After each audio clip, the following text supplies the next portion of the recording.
A bit of Arsenal talk, of course, making that late deal with Thomas Partey. And Stewart Robson is here, notoriously anti-Arsenal. So I'm intrigued to see, Robbo, if what they have done in the transfer window and what we've seen from them from the start of the season is enough to persuade you that maybe they are going in the right direction. Yes, I think they are. Thomas Partey, I think, the sort of midfield player. When I'm talking about midfield players, I think midfield players should be able to do everything.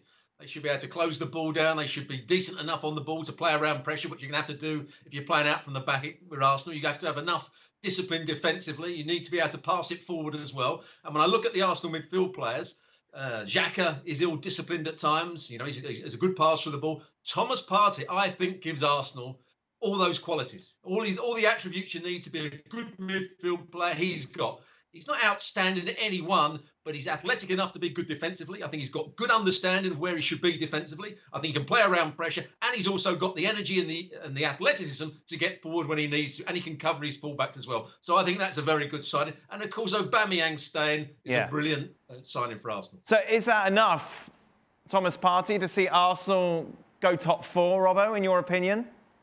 I wouldn't have said so before I saw Manchester United so far this season. I still think Arsenal are just outside the top four, but Manchester United have been so poor, that could all change. I don't think Chelsea have quite got it right at the moment. They've got all these players, but it doesn't look as though Frank Lampard knew where he was going to play them when he bought them. So there's two question marks against Chelsea and Manchester United. If they don't improve, Arsenal can get into the top four because I think they've improved their squad considerably over last year. Yeah, Thomas Partey, a big signing. Robert quite rightly mentioned getting Aubameyang to stay huge as well for Arteta.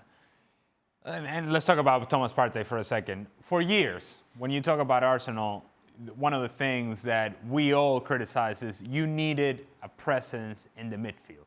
You needed somebody who physically can dominate through the midfield and can defend through the midfield. And while Granit Xhaka is a good passer of the ball, he doesn't get close to anybody. And so physically, he cannot dominate in the midfield. He'll go and hack somebody and get a red card, and now you're playing with 10 men.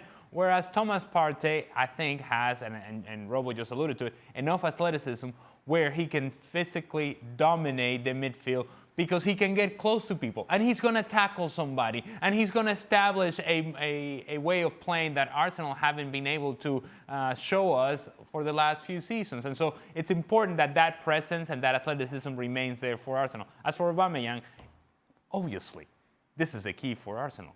The fact that you have a world-class striker who chose you to stay there, to be part of your program, of your project going forward, that wanted to be a part of this, and now you see the performances, as we have seen from him over the last couple of seasons, that every time Arsenal wants something important to happen in the final third, usually goes through Aubameyang, one way or the other. And the finishing that he brings to this team, it gives him an angular point, somebody that you can and say, you know what, this is the guy that can score the important goal for us.